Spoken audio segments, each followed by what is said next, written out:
Sa ngalan ng Ama at ng Anak at ng Espiritu Santo, Amen. ang pagpapala ng ating Panginoong Hesukristo, ang pag-ibig ng Diyos Ama, at ang makikipagkaisa ng Espiritu Santo naway sumainyong lahat. At sumaiyo rin. Ngayon po ay pinagdiriwang natin ang kapistahan ng Panginoong Hesukristo, walang hanggan at dakilang pari. Mga kapatid, tinipon tayo bilang mga kaanib na angkan ng Diyos, kaya dumulog tayo sa maawaing Panginoong nagpapatawad ng lubos. Sinugong tagapagpagaling sa mga nagsisisi, Panginoon, kaawaan mo kami. Panginoon, kaawaan mo kami. Dumating na tagapag-anyayang mga makasalanay magsisi, Kristo, kaawaan mo kami. Kristo, kaawaan mo kami. Nakaluklok ka sa kanan ng Diyos Ama para ipamagitan kami. Panginoon, kaawaan mo kami. Panginoon, kaawaan mo kami. Kaawaan tayo ng makapangyarihang Diyos, patawarin tayo sa ating mga kasalanan at patnubayan tayo sa buhay na walang hanggan. Amen.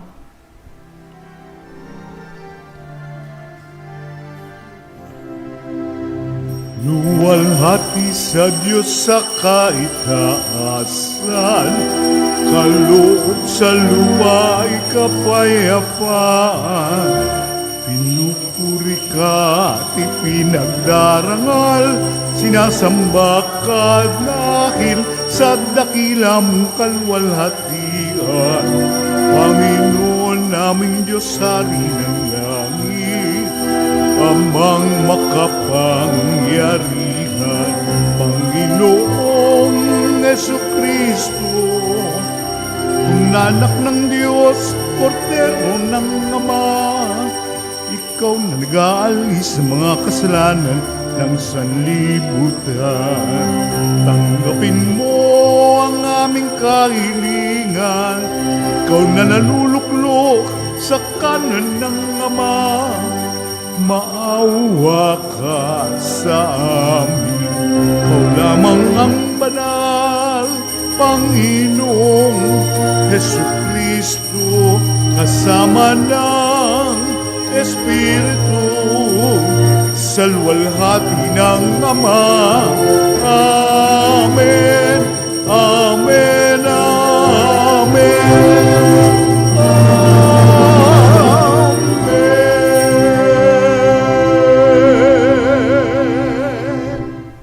Manalangin tayo.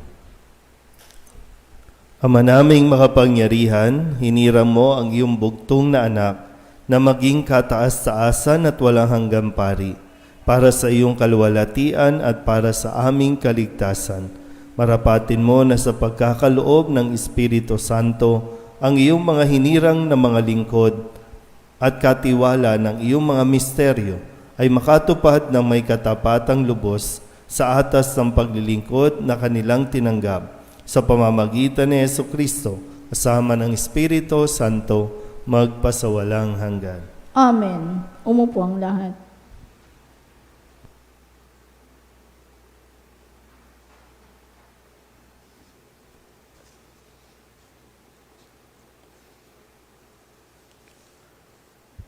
Pagbasa mula sa aklat ng Henesis. Noong mga araw na iyon, pagsapit nila sa dakong itinuno ng Diyos, gumawa ng dambana si Abraham. Iniayos niya sa ibabaw nito ang panggatong at inihiga si Isaac matapos gapusin. Nang sasaksakin na niya ang bata, tinawag siya ng anghel ng Panginoon at mula sa langit ay sinabi, Abraham, Abraham, huwag mong patayin ang bata. Huwag mo siyang saktan, na ipakita mo ng handa kang sumunod sa Diyos, sapagkat hindi mo ipinagkait sa Kanya ang kaisa-isa at pinakamamahal mong anak. Paglingon niya'y may nakita siyang isang lalaking tupa, na ang sungay ay napasabit sa mga sanga ng kahoy. Ito ang kinuha ni Abraham at iniandog kapalit ng kanyang anak. Ang lugar na iyo'y tinawag ni Abraham na ang Panginoon ang nagkakaloob. at mapaghanggang ngayon, sinasabi ng mga tao, sa bundok ng Panginoon ay may nakalaan. Mula sa langit, nagsalitang muli kay Abraham ang anghel ng Panginoon. Wika nito, akong Panginoon ang nangangako sa iyo, yamang hindi mo ipinagkait sa akin ng kaisa-isa mong anak, pagpapalain kita. Ang lahi mo'y magiging sindami ng bituin sa langit at ng buhangin sa dagat. Lulupigin nila ang mga lungsod ng kanilang mga kaaway. Sa pamamagitan ng iyong lahi, pagpapalain ang lahat ng bansa sa daigdig, sapagkat ikaw ay tumalima sa akin. Ang salita ng Diyos. Salamat sa Diyos. Saan mong tugunan ang atin pong itutugon? Handa akong naririto upang sundin ang loob mo, tayo pong lahat. Handa akong naririto upang sundin ang loob mo. Ang mga panghandog, pati mga hain at mga hayop na handang sunugin, hindi mo naibig sa dambana dalhin, upang yaong salay iyong patawarin. Sa halip, ang iyong kaloob sa akin ay ang pandinig ko upang ikay dinggin. Tugon, Handa akong naririto upang sundin ang loob mo. kaya ang tugon ko, ako'y naririto, na sa kautusan ng mga turo mo, ang nais kong sundi iyong kalooban, aking itatago sa puso ang aral. Tugon, Handa akong naririto upang sundin ang loob mo. ang pagliligtas mo'y aking inihayag, saan man magtipon ng iyong mga anak, di ako titigil ng pagpapahayag. Tugon, Handa akong naririto upang sundin ang loob mo. silang lumalapit sa iyo'y dulutan, ng ligaya't galak na walang kapantay. Bayaang sabihin, ang poon ay dakila, ng nangangaghangad, maligtas na pusa. Tugon, Handa akong naririto upang sundin ang loob mo. Tumayong lahat.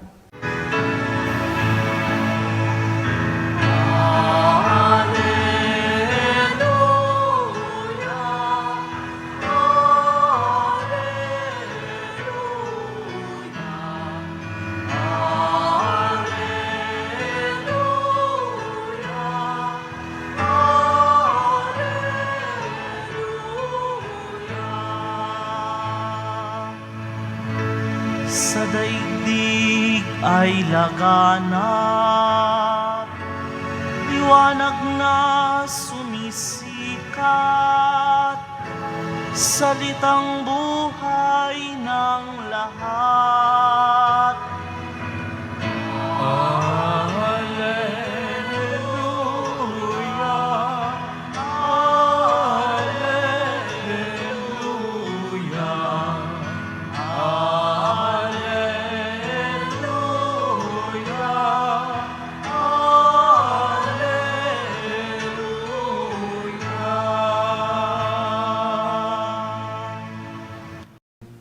Sumainyo ang Panginoon. At sumaiyo rin. Ang mabuting balita ng Panginoon ayon kay San Mateo. Papuri sa iyo, Panginoon. Noong panahong iyon, isinama sila ni Jesus sa isang lugar na tinatawag na Getsemani. Sinabi niya sa kanyang mga alagad, "Dito muna kayo, mananalangin ako sa dako roon." Ngunit isinama niya si Pedro at ang dalawang anak ni Zebedeo, at nagsimulang mabagabag at maghirap ang kanyang kalooban. Sinabi niya sa kanila, "Ang puso ko'y tigib ng hapis na halos ikamatay ko. Maghintay kayo rito at makipagpuyat sa akin." Pagkalayo ng kaunti, nagpatira pa siya at nanalangin, "Ama ko, kung maaari, ilayo mo sa akin ang kalis ng paghihirap na ito. Gayunman, huwag ang kalooban ko, kundi ang kalooban mo ang mangyari." Ang mabuting balita ng Panginoon. Pinupuri ka namin, Panginoong Hesukristo. Umupo ang lahat. Isang magandang umaga po sa inyong lahat.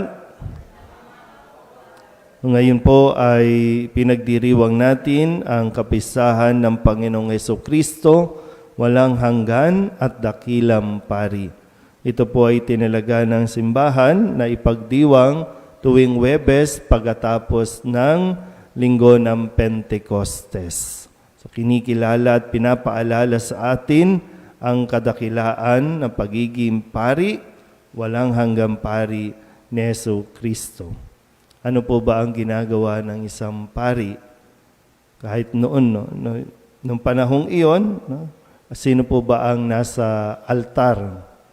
Sino po ba ang tumatanggap ng mga alay o mga handog para ihandog sa Diyos? Ang pari, yung mga saserdote. Ngayon, sa atin pong panahon, ganun pa rin ang ginagawa. May mga itinilaga na tinatawag natin mga pari na siyang nag-aalay ng misa para sa lahat. Yung lahat ng mga panalangin ay kanyang iniaakyat, idinudulog sa Panginoon at sa kanyang sakripisyo, nawa ito ay makarating sa langit. Hindi madali po na maging pari, pero sa halimbawa at paalala sa kung paano itong ginawa ni Jesus, yun dapat ang matularan ng mga pari. Kaya nga patuloy tayong nagdarasal na dumami ang mga pari, dumami ang bokasyon na mga kalalakihan na piliin at tumugon sa tawag ng pagpapari. Sa ating parokya, ilan ba ang population dito? Sa Kamba? Ilan ang population? Higit 100,000. Higit. Ilan ang pari? Isa. At lahat ng panalangin, lahat ng problema, dudulog sa pari. At kailangan ang pari ay kakitaan ng pangunguna sa lahat ng mga gawain, lalo tigit sa pagdarasal at kung saan nakasentro ang ating gawain sa banal na misa. Kung paanong ipinapaalala ay inaalala natin, paulit-ulit, inaalala natin ang sakripisyong ginawa ni Jesus para sa kaligtasan ng lahat. Bakit naging dakilang pari at walang hanggang pari si Kristo? Dahil siya ang nag-aalay, siya pa rin ang alay. Yung bang sakripisyo, yun yung higit na mabigyan natin ng pansin. Yung handang mag-alay ng sarili, handang magsakripisyo para sa kaligtasan ng lahat. At yan yung gaya ng nababanggit ko, yan ang isang hamon, napakabigat na hamon para sa mga pari ang tumayo at ialay ang mga alay ng mga tao patungo sa Diyos. Marami pagkakataon na hindi karapat-dapat ang pari, o pwede nga minsan nakakaramdam din ng ang mga pari na huwag na lang tayo magmisa ngayon kasi hindi kami karapat-dapat. Pero kailangan tumayo, kailangan para sa mga panalangin at mga idinudulog ng mga tao. At lalo tigit para maibigay ang Panginoon sa mga taong higit na nangangailangan nito sa bawat araw. Kaya nawa, sa pagdiriwang natin ito, ay huwag niyo rin pong kalimutan na ipanalangin sa ating Panginoong Hesukristo, ang dakilang pari, ang lahat ng mga pari na naglilingkod sa simbahan. Nawa, mas maging matatag sa mga tukso, mas maging matatag sa mga hamon ng mundong ito, at mas maging yung bang kakitaan ng pamumuhay ng naaayon sa kanyang tawag ng pagkapari. Amen.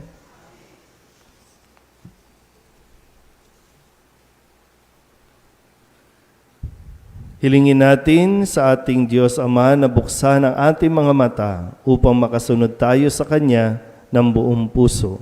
Ang ating pong itutugon, Panginoon, dinggin mo ang aming panalangin. Panginoon, dinggin mo ang aming panalangin.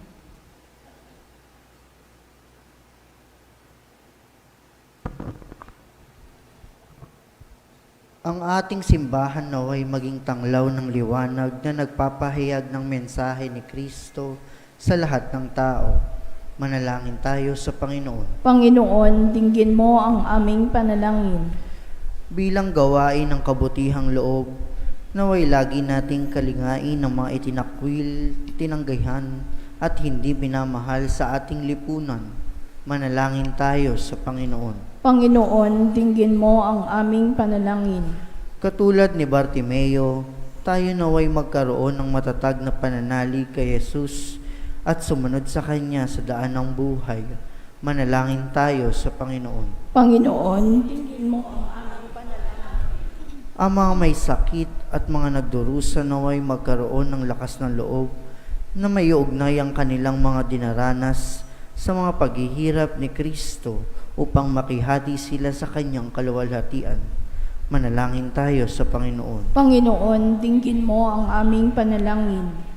Ang mga pumanaw nating mga kamag-anak at mga kaibigan naway humimlay sa makalangit na kapayapaan ng Diyos. Manalangin tayo sa Panginoon. Panginoon, dinggin mo ang aming panalangin. Idulog din natin sa Panginoon ang ating mga personal na kahilingan at mga panalangin para sa ating mga pamilya, kasama ang mga kahilingan ng mga nanonood sa online. Lahat ng mga misang pasasalamat, espesyal na intensyon at mga kaluluwa na inihiling na ipagdasal sa misang ito.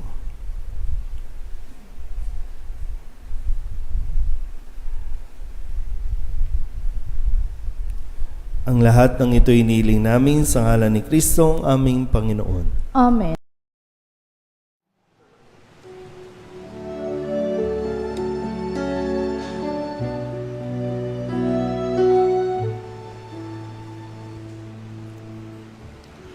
Panginoon, aming alay, itong alak at tinapay sa altar mo ilalagay. Tanggapin sa iyong kamay. Manalangin kayo mga kapatid upang paghahain natin ay kalugdan ng Diyos Amang makapangyarihan. Tanggapin nawa ng Panginoon itong paghahain sa iyong mga kamay, sa kapurihan niya at karangalan sa ating kapakinabangan at sa buong sambayanan niyang banal. Ama naming lumikha, ang aming tagapamagitang sa Jesucristo ay siya nawang tumulong sa amin upang maging kalugod-lugod sa iyo. Ang aming mga handog na ito at kami naway gawin mong kalugod-lugod na hain sa iyo.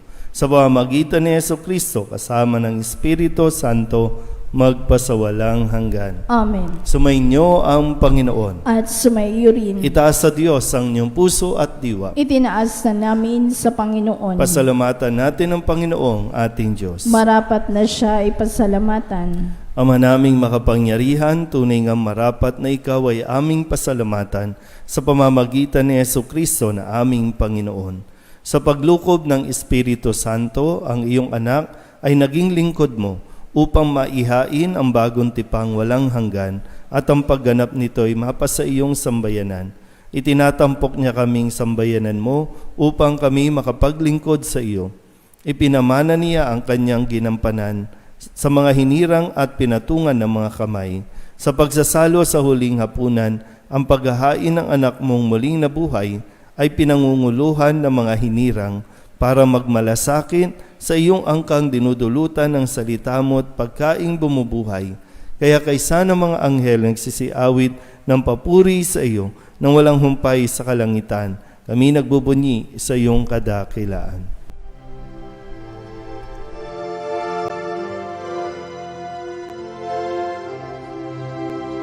Santo, Santo, Santo, Panginoong Diyos makapangyarihan, napupuno ang langit at lupa ng kalwalhatian mo.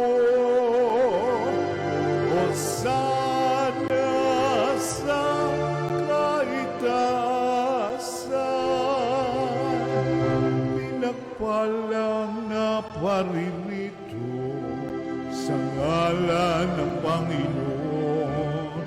Hosana sa kaitaasan.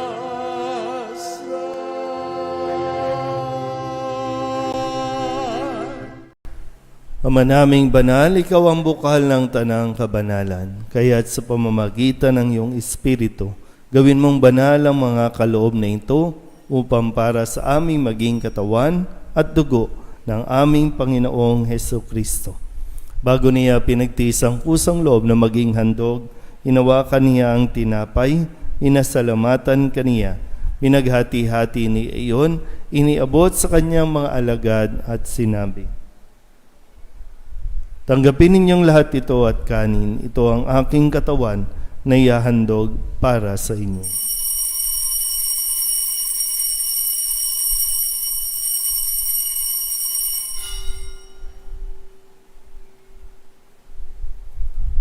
Gayun din naman nung matapos ang hapunan, hinawakan niya ang kalis, muli kaniyang pinasalamatan.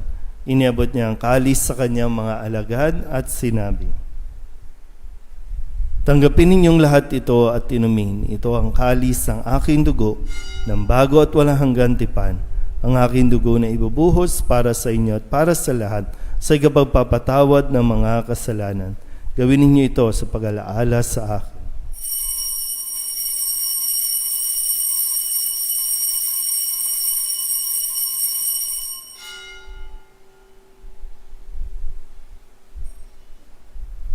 Ipagbunyi natin ang misteryo ng pananampalataya. Si Kristo'y namatay, si Kristo'y nabuhay, si Kristo'y babalik sa wakas ng panahon. Ama, ginagawa namin ngayon ang pag-alaala sa pagkamatay at muling pagkabuhay ng iyong anak, kaya tiniaalay namin sa iyo ang tinapay na nagbibigay buhay at ang kalis na nagkakaloob ng kaligtasan.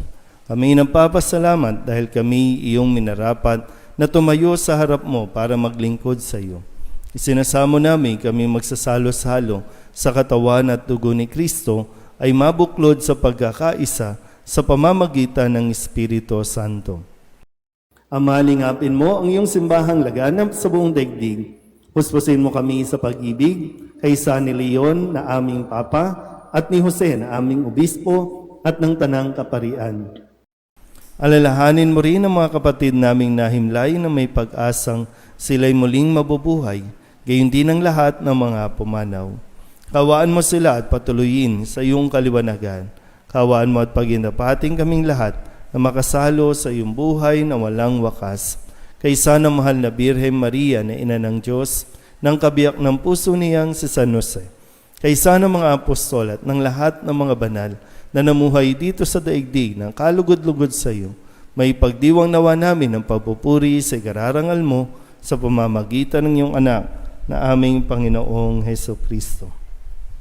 Sa pamamagitan ni Kristo, kasama niya at sa Kanya, ang lahat ng parangal at papuri ay sa iyo, Diyos Amang makapangyarihan, kasama ng Espiritu Santo, magpasawalang hanggan. Amen. Amen.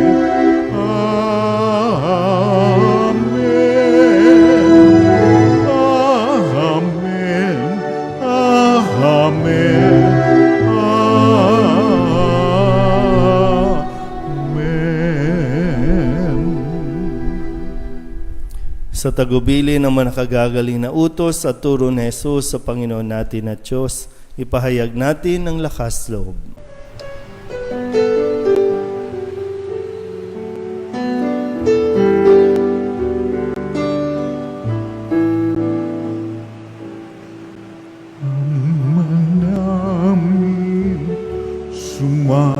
nasa langit ka, sambahin ang ngalan mo. Mapasamin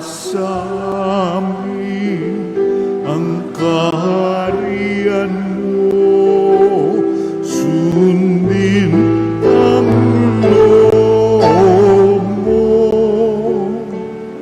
Dito sa lupa para nang sa langit, bigyan mo po kami ngayon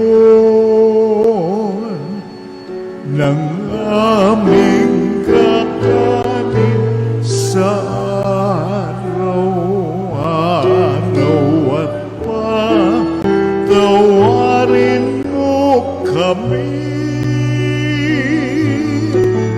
sa aming mga sala. Para ng pagpapatawan namin sa nagkakasala sa amin. At huwag mo kaming ipagdulot sa tukso, at yadya mo kami sa lahat ng masama. Hinihiling namin kami iadya sa lahat ng masama, pagkalooban ng kapayapaan araw-araw, iligtas sa kasalanan at ilayo sa lahat ng kapahamakan, samantalang aming pinananabikan ang dakilang araw ng pagpapahayag ng tagapagligtas naming si Hesu Kristo. Sapagkat iyo ang kaharian at ang kapangyarihan at ang kapurihan magpakailanman. Amen. Panginoong Hesu Kristo, sinabi mo sa iyong mga apostol, kapayapaan ang iniiwan ko sa inyo, ang aking kapayapaan ang binibigay ko sa inyo. Tunghayin mo ang aming pananampalataya at huwag ang aming mga pagkakasala. Pagkalooban mo kami ng kapayapaan at pagkakaisa ayon sa iyong kalooban, kasama ng Espiritu Santo, magpasawalang hanggan. Amen. Ang kapayapaan ng Panginoon ay laging sumainyo. At sumaiyo rin. Mabigayan po tayo ng kapayapaan sa isa't isa.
Ito ang kordero ng Diyos.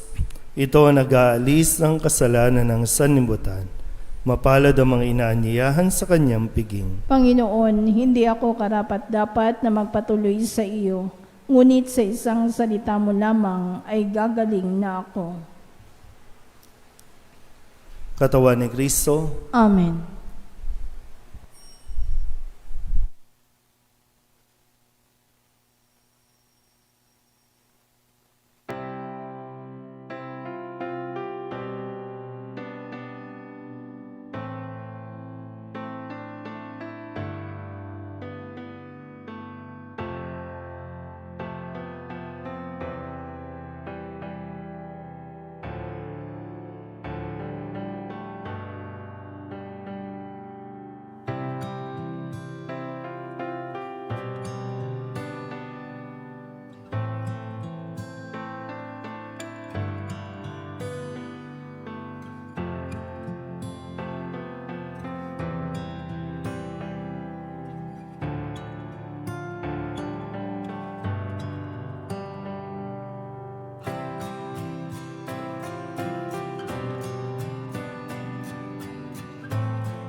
Manalangin tayo.